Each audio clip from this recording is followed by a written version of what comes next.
அனைவருக்கும் வணக்கம். அடிக்கிற வெயிலுக்கு கூலான மோர் குழம்பு சிம்பிளாக என் ஸ்டைலில் எப்படி வைக்கிறது சொல்கிறேன் வாங்க. இந்த தோசைக்காயை வச்சு தான் நம்ம இன்றைக்கி மோர் குழம்பு வைக்க போகிறோம். இது சொரக்காய் நம்ம பூசணிக்காய் இருக்குல்ல, அதோட ரகம்தான். தோல் உரித்து காட்டுறேன் பாருங்கள். ஒரு மிக்சி ஜாரில் 1 டீஸ்பூன் அரிசி, துவரம்பருப்பு, ஒரு 6 பச்சை மிளகா, சோம்பு, சீரகம், இஞ்சி போட்டிருக்கேன். இதை நம்ம இப்போ பேஸ்ட்டாக அரைச்சிட்டு வந்துடுவோம். அப்படி பேஸ்ட் அரைச்சிட்டேன். இப்போ இன்னொரு மிக்சி ஜாரில் 1 கப்பு கெட்டி தயிர், இதையும் கொஞ்சம் நல்லா மிக்சியில் தண்ணி மாதிரி அடிச்சுட்டு வந்துடலாம். திரியாக இருக்கும் குழம்பு. தோசைக்காய் நமக்கு இந்த வெள்ளரி பழம் இருக்குது இல்லையா, அந்த மாதிரி தான் இருக்கும். இங்கே பாருங்களேன், இந்த பழத்தால் இந்த உள்ளே இருக்க விதையெல்லாம் எடுத்துட்டு நம்ம இதை கட் பண்ணி போட்டால் அந்த மோர் குழம்புக்கு நமக்கு நல்லாயிருக்கும். இதுக்கு கொஞ்சம் நமக்கு ஜில்தனம் தான். இது வெயில் காலத்துக்கு நிறையாவே சாப்பிட்லாம்.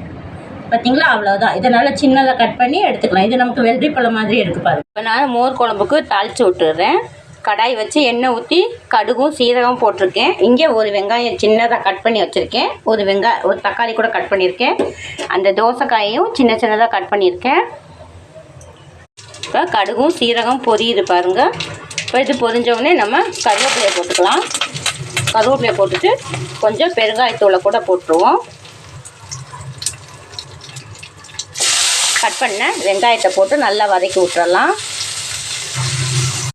வெங்காயம் நல்லா வதங்கிட்டு பாருங்கள். இப்போ இதில் நம்ம கட் பண்ணி வச்சுருக்க தக்காளியை சேர்த்துக்கலாம்.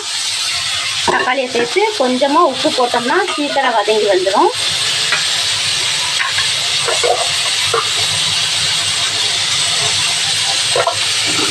போட்டு வதக்கி நமக்கு தக்காளி வதங்கிடுச்சு. இதில் நமக்கு கட் பண்ணி வச்சுருக்க இந்த தோசைக்காயை சேர்த்துட்டு அதையும் கொஞ்சம் வதக்கிட்டு ஒரு 1/2 டம்ளர் தண்ணி ஊற்றி ஃபஸ்ட்டு இதை வேக வச்சுருவோம். அப்புறம் நம்ம இந்த அரிசி, துவரம்பருப்பு, பச்சை மிளகாலாம் போட்டால் ரொம்ப நேரம் கொதிக்கக்கூடாது இல்லை, மோர் குழம்பு டேஸ்ட்டு போய்டும்ல. அதுக்கு தான் ஃபஸ்ட்டு இந்த காயை கொஞ்சம் வேக வச்சுக்கலாம். சீக்கிரம் வெந்துடும். இந்த காய் தக்காளி எல்லாமே நல்லா வெந்து வந்துடுச்சு. அரைச்சி வச்சுருக்க அரிசி, பருப்பு, பச்சை மிளகா விழுது எல்லாத்தையுமே இதில் நம்ம ஊற்றிடுவோம். ஊற்றிட்டு ஒரு கொஞ்சமாக மஞ்சத்தூள் போட்டு ஒரு 2 நிமிஷம் மாத்திரம் பொங்கு வரட்டும். பாருங்கள், நம்ம ஊற்றின மசாலா எல்லாம் கெட்டி ஆயிடுச்சு.